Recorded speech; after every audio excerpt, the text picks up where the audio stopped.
So a transition always starts with an ending of something. And when we say ending, we almost always think of something abrupt.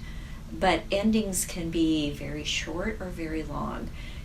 There can be an ending that's very quick, like you go to work on a Friday thinking that everything is okay, and at 3 o'clock you get called into your boss's office and you are told to pack up your desk and be gone in 20 minutes. You'll be escorted out because there's a cutback. That's very abrupt.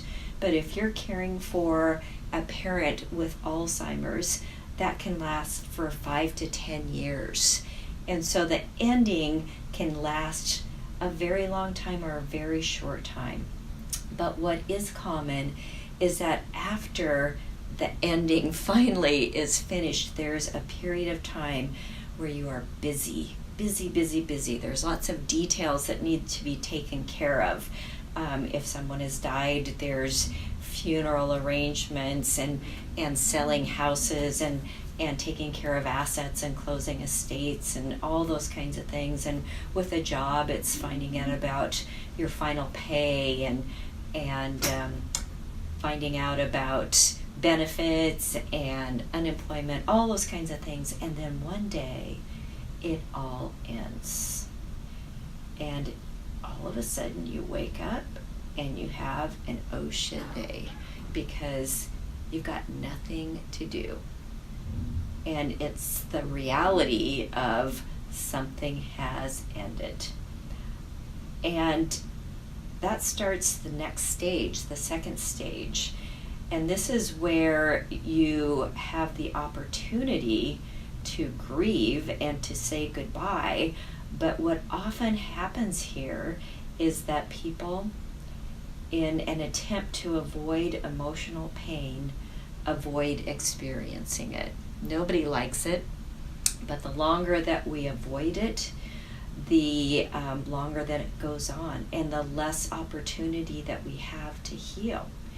So part of what can happen in this stage is that there is a real strong need to rest and to recover.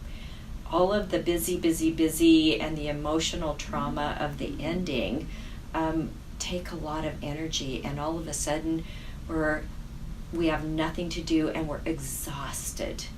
And until you rest and until you recover, you don't have the energy to deal with everything that has happened and to experience it. So rest and recovery is really important.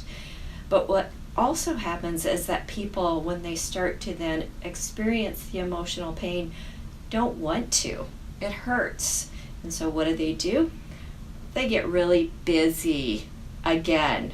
They make changes. They say, okay, this has happened. I need to do this. I'm going to do this. I'm going to do that. And all this does is prolong this stage. And it decreases your ability to truly heal from it. So what we need to do here is actually to become quiet and to allow and to be by yourself a lot, which is pretty much exactly the opposite of what you want to do. And what's really happening here is that we are letting go of our ideal model, of our image, the image that we hold of ourselves, of what we were like when we had this old life, because that no longer is there. And until we let go of that old model, we don't have the space to create a new one. But assuming that you do grieve and that you do experience it and that you do let go of it, and a lot of times ceremony helps with this, you have created space. There's this space in between completely letting go of what was and not knowing what can be.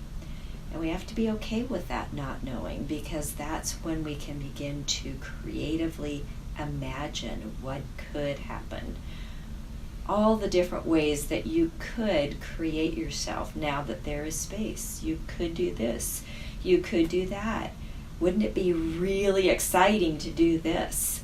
All of a sudden there's a lot of energy, a lot of fun, a lot of creative play even, of all the different things that you could do. And eventually you get to the point where you say, am going to do this. I really want to do this. I will do this. But the next stage is, but how? I want to do this. How do I do it? And that's where you're learning how you're going to manifest it. This is researching and planning and executing. And you get to the point where you say, now I am doing it because I have manifested this. I have worked with somebody who's held me accountable, and I am doing this step by step. I am creating this new life, this new ideal model. This is what I am now. And that is moving from the beginning of transition and out of transition to being able to say, I am healed. I have moved into this next stage in my life.